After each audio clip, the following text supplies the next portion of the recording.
తెలంగాణ భవన్ వేదికగా బీఆర్ఎస్ నాయకులు ఎల్ రమణ కాంగ్రెస్ ప్రభుత్వంపై విమర్శల వర్షం కురిపించారు.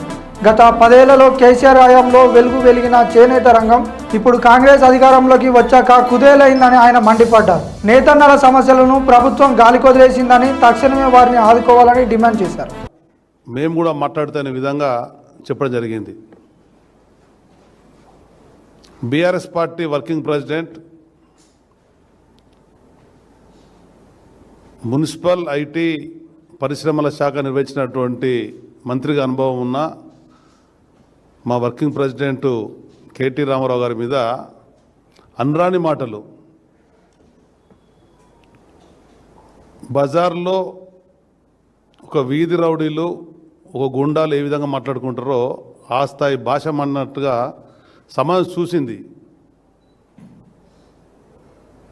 దానికి అనుగుణంగా మీరు బాధ్యతాయుతంగా మాట్లాడేటువంటి విషయాలను మీకు గుర్తు చేసే విధంగా, ఇది సంప్రదాయం కాదు, ఇది పద్ధతిగా అని చెప్పినటువంటి పాడి కౌశిక్ రెడ్డి గారు కరీంనగర్లో ఒక ప్రభుత్వ ఎమ్మెల్యే కార్యాలయంలో కూర్చొని పత్రికా సమీక్ష నిర్వహిస్తే గూండాల్లా ఈరోజు దాడి చేసిన దాన్ని బీఆర్ఎస్ పార్టీ తీవ్రంగా ఖండిస్తుంది, గర్విస్తుంది. అసలు రాష్ట్రంలో లా అండ్ ఆర్డర్ ఉందని చెప్పనేటువంటి ప్రశ్న కూడా తలెత్తే పరిస్థితుంది. అలా నిన్నాక మొన్న కరీంనగర్లోనే ఉదయం పూట తుపాకులు కాల్చేటువంటి పరిస్థితి, నగల దోపిడీ జరిగింది.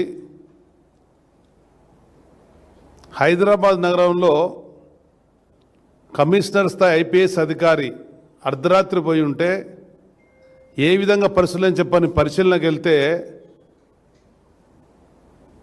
అంటే అక్కడ సమాజం, సభ్య సమాజం సిగ్గుతో తలదించుకునే విధంగా ఈరోజు పరిపాలన సాగుతున్న స్పష్టంగా కనబడుతుంది.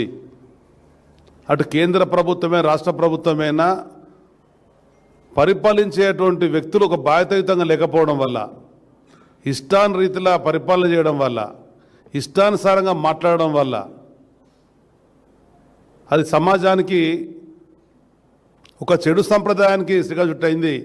కనుక వెంటనే బండి సంజయ్ గారు ఎవరైతే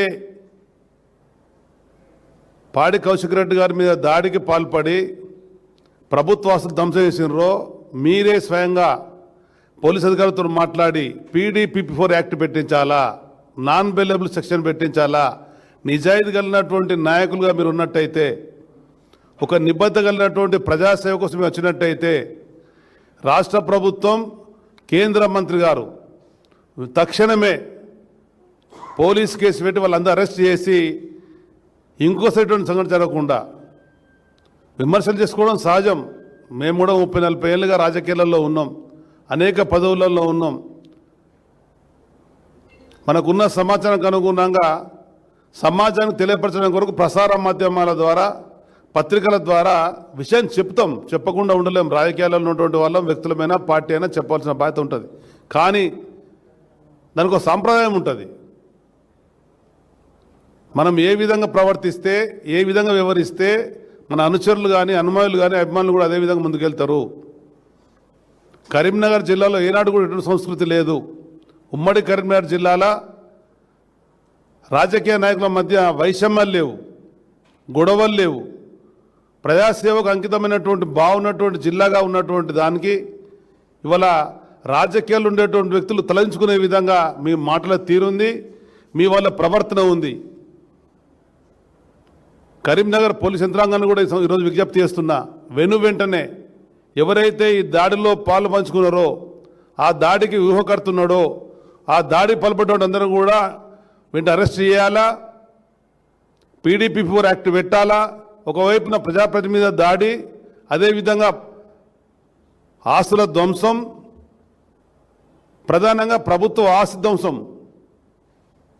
ప్రభుత్వ ఆస్తులు ఎవరు ధ్వంసం చేసినా కానీ పెట్టేటువంటి యాక్టు PDPP4. మీ లోపల కమిట్మెంట్ ఉన్నట్టయితే, లా అండ్ ఆర్డర్ కాపాడాలనేటువంటి ఆలోచన మీకు ఉన్నట్టయితే ప్రభుత్వం ముందుకు రావాలని చెప్పని, మీ దాడులకు ధ్వంసాలకు బీఆర్ఎస్ పార్టీ భయపడదు.